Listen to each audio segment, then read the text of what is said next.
Hello everyone, welcome back to my channel. बहुत सारे लोगों का क्वेश्चन था कि आप 4 साल से प्रिपरेशन कर रही हैं तो आपका एग्ज़ाम निकल गया है क्या, आप कर क्या रही हो अभी, और क्या आप जॉब कर रही हो या फिर पढ़ाई कर रही हो, अगर पढ़ाई भी कर रही हो तो कहाँ से कोचिंग कर रही हो।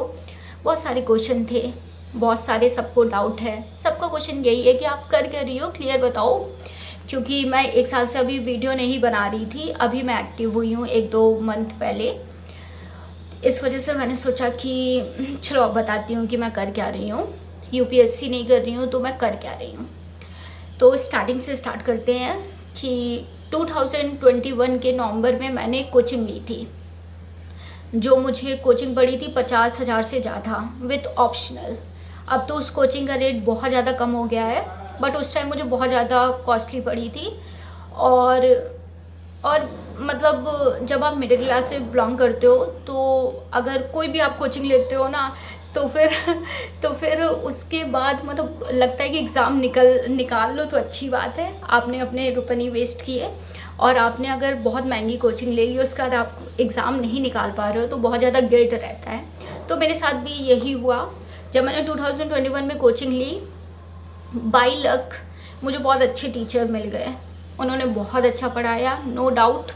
टीचर बहुत ज़्यादा अच्छे थे और उन्होंने जो भी पढ़ाया वो मुझे आज तक याद है। मतलब 2021 से मैंने जो पढ़ा है वो 2025 हो गया, तब तक मुझे रिटेन है कि उन्होंने क्या पढ़ाया है और बहुत अच्छा पढ़ाया है। और मैं थैंकफुल भी हूँ उनके लिए, क्योंकि उसकी वजह से मेरी जीएस बहुत अच्छी हुई है। तो हुआ क्या कि आप लोगों को पता होगा कि जो लोग अभी यूपीएससी एस्पिरेंट है उनको पता होगा कि 1 साल में आपका कोर्स ख़त्म नहीं होता है। चाहे आप 10 घंटे पढ़ो, 12 घंटे पढ़ो, 1 साल में बिल्कुल भी पॉसिबल नहीं होता है कि आप सिलेबस को ख़त्म कर लो with NCERT with standard book. नहीं पॉसिबल होता है। बट मुझे उस टाइम उतनी नॉलेज नहीं थी। मैं जितने भी यूपीएससी के टॉक्स देखती थी उसमें ये लोग बोलते थे कि 1 साल में आपका सिलेबस ख़त्म हो जाएगा। मुझे नहीं पता था कि ऐसा नहीं होता है, कि 1 साल में आपका कोर्स नहीं ख़त्म होता है। तो मैंने 1 साल का ही कोर्स लिया था। तो उस बीच बहुत सारी क्लासेस चलती थी, क्योंकि सब्जेक्ट बहुत ज़्यादा होते हैं तो बहुत सारी क्लासेस चलती थी। तो मुझे याद है कि मैं सुबह बैठ जाती थी 10 बजे से, और रात के मैं 10 बजे तक फ्री हो पाती थी, क्योंकि लाइव क्लासेस चलते थे। एक सब्जेक्ट का क्लासेस ख़त्म होता था तो दूसरे सब्जेक्ट का शुरू हो जाता था। तो मतलब बहुत सारी क्लासेस थी। तो उस बीच मैंने 1 साल बहुत सारी मेहनत की, बहुत सारी। मतलब मुझे याद है, लिटरली मुझे याद है कि मैंने बिल्कुल अपने फ्रेंड्स लोग से मिलना छोड़ दिया था, उनसे बात करना छोड़ दिया था, जो सबसे गलत है कभी नहीं करना। तो मैंने उनसे बात करना छोड़ दिया था। बात नहीं, ऐसा नहीं था कि कुछ मतलब मुझे प्रॉब्लम थी, बट मैं चाहती थी कि मैं अपना 100% दूँ, क्योंकि मैंने इतने रुपए लगा लिया था कोचिंग में। तो मुझे था कि मैं बिल्कुल भी डिस्ट्रैक्ट नहीं हो सकती हूँ। मुझे अपना जितने रुपए लगे हों उतना मैं मेहनत कर लूँ। तो मैंने उतनी मेहनत भी की, मैंने दिन रात किया। तो उस वजह से मेरा 1 साल में मैंने सिलेबस ख़त्म किया। सोचिए, बिल्कुल भी पॉसिबल नहीं होता है कि आप इतनी मेहनत करके करो। बट मैंने कोशिश की, बहुत अच्छे से पढ़ाई की। बट मेरा 1-2 सब्जेक्ट छूट गया था। सोसाइटी छूट गया था, मेरा साइंस छूट गया था। साइंस तो मुझे लगा कि साइंस एंड टेक्नोलॉजी जो सब्जेक्ट होता है और जो करंट चल रहा था वो मेरा छूट गया था। ये जो 3 चीज़ थी वो मेरा छूट गया था। पर मैंने सोचा कि ये ऐसी चीज़ है, जब आप एग्ज़ाम दोगे, एक बुकलेट जो विज़न की आती है वो मैं पढ़ के दे दूँगी, करंट का, सोसाइटी का और साइंस एंड टेक का, और एथिक्स भी मेरा छूट गया था। तो 4 चीज़ थी जो मेरी छूट गई थी। उसके अलावा मैंने जितने भी सब्जेक्ट थे उसको बहुत अच्छे से कंप्लीट कर लिया। ठीक, फिर मुझे लगा कि मेरी प्रिपरेशन ठीक ठाक है, क्योंकि मुझे समझ आ रहा था कि क्या पढ़ा रहे हैं। और मैंने मेहनत भी की, मैंने स्टैंडर्ड बुक पढ़ी, मैंने एनसीईआरटी भी पढ़ी, सब चीज़ करके मैंने सिलेबस ख़त्म कर दिया। ठीक, फिर मैं फ़र्स्ट टाइम आई थिंक 2023 या फिर 2024, मुझे एग्जैक्ट ईयर नहीं याद है, आई थिंक 2023 में फ़र्स्ट टाइम मैंने यूपीएससी दिया। मैंने यूपीएससी दिया। उसके बाद मुझको बहुत चीज़ फील हुई, क्योंकि मेरे साथ ये भी है कि मुझको अपनी रियलिटी भी पता रहती है कि मैं कर सकती हूँ कि नहीं कर सकती हूँ। ठीक, क्योंकि मतलब सबको धोखा दे सकते हो, अपने आप को नहीं धोखा दे सकते हो। ठीक, ऐसा नहीं था कि मुझे कुछ समझ में नहीं आ रहा था, बट मुझे लगा कि मेरा माइंड उतना इवॉल्व हुआ ही नहीं है कि मैं यूपीएससी को टैकल कर पाऊँ। हाँ, आगे चल के हो जाए 1-2 साल में तो वो बात अलग है, बट अभी भी मुझे नहीं फ़ील होता है कि मतलब मैं यूपीएससी निकाल सकती हूँ या फिर यूपीएससी में मेहनत करूँगी तो निकाल लूँगी, नहीं होता है मुझे। मतलब मैं झूठ भी नहीं बोलूँगी। फिर मुझको फ़ील हुआ कि मैंने मतलब इतने ज़्यादा रुपए खर्च कर दिया, अप्रॉक्स 1 लाख से ज़्यादा मेरे रुपए लग चुके थे। फिर मुझको फ़ील हुआ कि इतने ज़्यादा रुपए लग गए हैं, फिर पेरेंट्स को क्या बोलेंगी कि मतलब मैं अब एग्ज़ाम नहीं दूँगी। मैंने 2023 को एग्ज़ाम दिया, एग्ज़ाम सेंटर के बाहर आई। उसके बाद मेरी जो फर्स्ट लाइन थी वो ये थी कि शायद मुझे यूपीएससी ड्रॉप करना पड़ेगा, क्योंकि मुझे मेरी जिस हिसाब से मैंने स्टैंडर्ड बुक पढ़ी थी, जिस हिसाब से मैंने क्लासेस करी थी, तो मुझे पेपर में कुछ तो आना चाहिए, बट मुझे ब्लैंक थी मैं, मुझे कुछ नहीं आ रहा था। मतलब मुझे लग रहा था कि ये कैसा क्वेश्चन है, मतलब बहुत डीप में पूछा था और मुझे नहीं समझ में आ रहा था। फिर मुझको फ़ील हुआ कि, और उसके साथ मैं पीसीएस वाला भी दे रही थी, सिर्फ मैं यूपी का दे रही थी। उसमें मेरे ठीक ठाक स्कोर आ रहे थे, बट मैं क्वालिफाई नहीं कर पा रही थी प्रीलिम्स। बट मुझे लग रहा था कि मैं इसमें इम्प्रूव करूँगी तो फिर मैं पीसीएस का निकाल लूँगी। बट मुझे यूपीएससी में कॉन्फिडेंस आ ही नहीं रहा था कि इसको पढ़ के मैं यूपीएससी निकाल लूँगी। फिर मैंने अपना पूरा फोकस पीसीएस पे दे दिया कि चलो पीसीएस करती हूँ। तो 2023 और 24 ये 2 अटेम्प्ट में मैंने 100% दिया, बहुत सारी मेहनत की, बहुत ज़्यादा मेहनत की।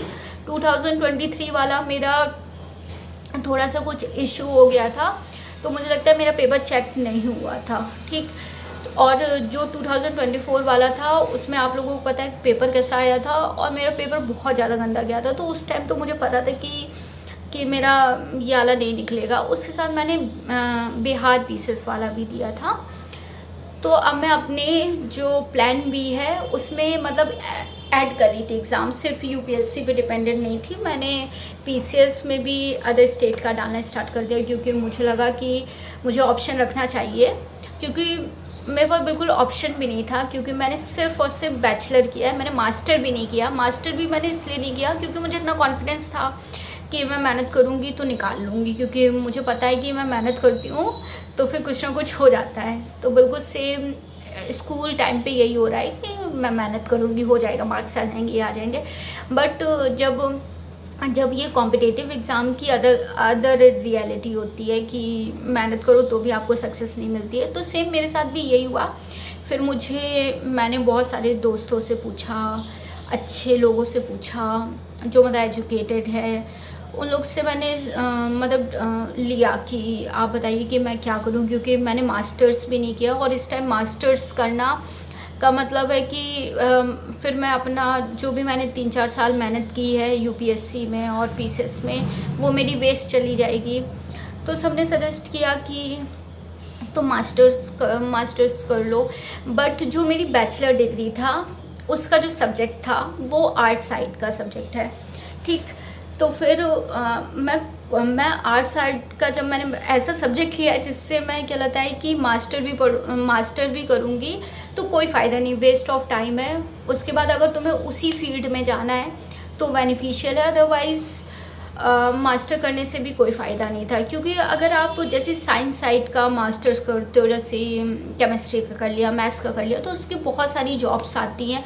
बट जो मैं मास्टर करने वाली थी उसमें बहुत लिमिटेड जॉब थी, और उसमें भी आपका मतलब बहुत कम इनकम थी, मतलब 20,000 समथिंग, प्राइवेट में इतनी मिल रही थी।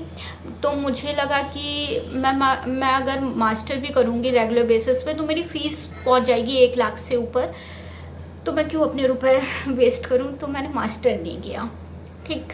फिर मुझे लगा कि मास्टर्स में भी मुझे मतलब पर्टिकुलर उसी सब्जेक्ट से ही मास्टर करना पड़ता, मैं दूसरे से नहीं कर सकती थी, ठीक। आप लोग आर्ट वाले समझ सकते होंगे कि जैसे सपोज़ करिए कि एग्रीकल्चर का है तो वो एग्रीकल्चर में ही मास्टर कर सकता है, लेकिन जिसने मतलब पीसीएम लेके मास्टर किया है वो अब केमिस्ट्री से भी कर सकता है, मैथ्स से भी कर सकता है, उसको आर्ट से भी करना है तो भी वो कर सकता है। बट जो आर्ट वाले होते हैं वो साइंस वाले मास्टर्स नहीं कर सकते हैं। तो ये मेरे में प्रॉब्लम आ रही थी। फिर मैंने सोचा कि मैं अपना टाइम नहीं वेस्ट कर सकती हूँ और अपने रुपए भी नहीं खर्च कर सकती हूँ, बिकॉज एक एज के बाद आपको फील होने लगता है कि थोड़े लिमिट में रहो। मतलब आप पेरेंट्स को इतना वो नहीं प्रेशर कर सकते हो, क्योंकि मेरा भाई भी पढ़ रहा है और भाई का भी था, वो मुझसे छोटा है तो वो भी पढ़ रहा है और उसमें भी रिक्वायरमेंट होती है रुपए की, तो हर चीज़ सोच के चलना पड़ता है। तो मेरे साथ भी यही हुआ कि मैं क्या करूं क्योंकि मास्टर्स मैं कर नहीं सकती थी।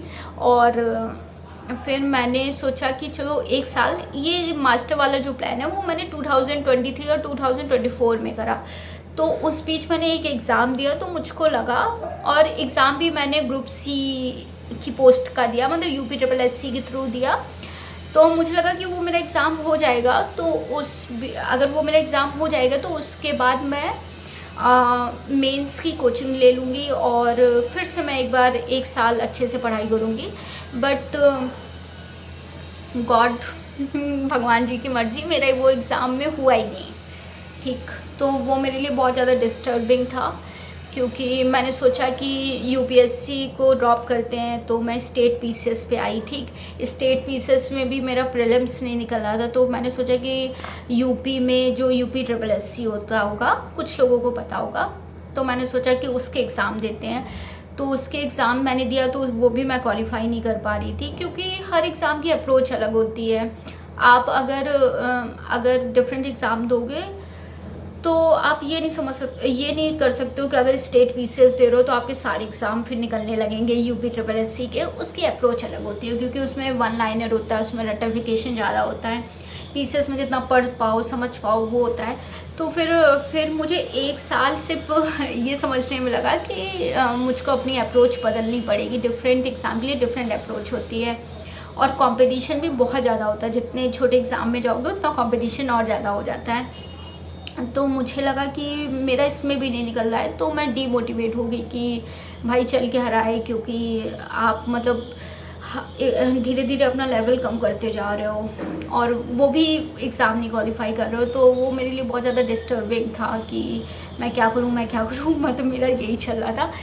फिर एंड मौके पे मुझको ये फ़ील हुआ कि शायद मैंने मतलब बहुत लोगों से पूछा कि मैं क्या करूं, तो सब लोग ने बोला कि एक बार ट्राई करो, क्योंकि मेरे घर से कोई फैमिली प्रेशर नहीं है कि मतलब कोई मुझे फोर्स नहीं कर रहा है कि तुम अपनी पढ़ाई छोड़ दो या फिर मैं तुमको एक साल दूंगा तो इतना कर लो। तो सारी सिचुएशन को देख के, बट मेन एक फाइनेंशियल इशू था, क्योंकि फाइनेंशियल इशू भी मेरी तरफ से था, क्योंकि एक एज हो जाती है उसके बाद आपको लगता है कि भाई पेरेंट्स के रुपए मत खर्च करवाओ, तो वो मेरी तरफ से था। लेकिन पापा का कुछ नहीं है ऐसा, कि उनका ये है कि पढ़ लो, अच्छे से कर लो, क्योंकि मेन उनके लिए पढ़ाई ज़्यादा इंपॉर्टेंट है। तो फिर मैंने पापा से पूछा और अपने फ्रेंड्स लोगों से पूछा।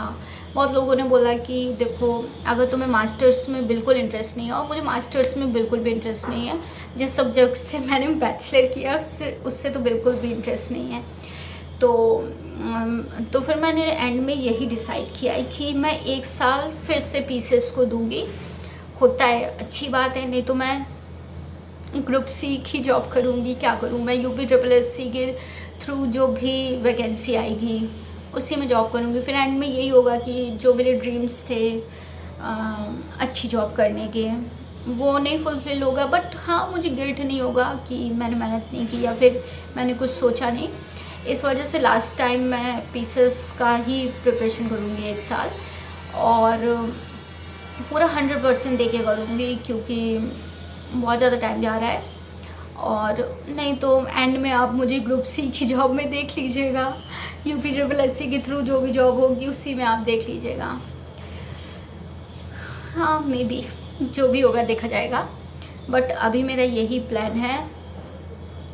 और आप लोग भी बताइएगा कि आप लोगों का क्या चल रहा है, क्योंकि मेरे अलावा मेरे साथ भी बहुत लोग हैं जो स्ट्रगल कर रहे हैं उनका भी एग्ज़ाम नहीं निकल रहा। और ऐसा नहीं कि स्ट्रगल वो लोग कर रहे हैं जो बहुत ज़्यादा इंटेलिजेंट है, जो बहुत ज़्यादा 100% अपनी पढ़ाई को दे रहे हैं, वो भी स्ट्रगल कर रहे हैं।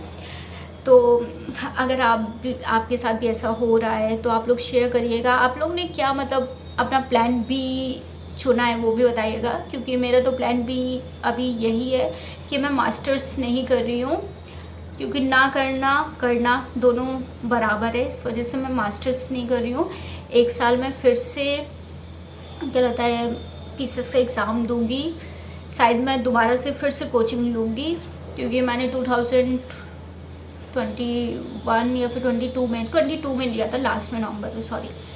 तो मैंने तब ली थी। उसके बाद वैसे मुझे याद है, बट मुझे मेंस की कोचिंग फिर से लेनी पड़ेगी, मेंस की मैं कोचिंग लूँगी। तो अभी तक मेरे प्लान्स यही हैं और बस यही अपडेट था। आप लोग बताइएगा कि आप लोगों की लाइफ में क्या चल रहा है, और आप लोगों की अगर जॉब लगी है तो भी बताइएगा, और कितने साल बाद लगी है, कितनी मेहनत के बाद लगी है, वो भी मेंशन करिएगा। तो अगर आपकी कोई भी सजेशन है वो भी आप दे सकते हो कि आप ये कर लो, इससे जॉब ऑफर ज़्यादा मिल सकता है, ऐसा कुछ बोल दीजिएगा। बट हाँ, ये भी मेरा है कि मुझे प्राइवेट सेक्टर में नहीं जाना है, क्योंकि अगर मैंने 4 या फिर 5 साल मेहनत करके गवर्नमेंट जॉब में दिया है तो फिर मैं अब प्राइवेट तो नहीं कर पाऊँगी। वो फिर देखा जाएगा कि आगे चल के क्या होता है, बट अभी तक मेरा प्लान यही है। तो आप लोग भी बताइएगा कि आप लोगों का क्या चल रहा है, आप लोगों का कोई एग्ज़ाम निकला और जिसमें आपने 100% दिया फिर भी आप फेल हो गए हो तो बताइएगा। ठीक है, बाय।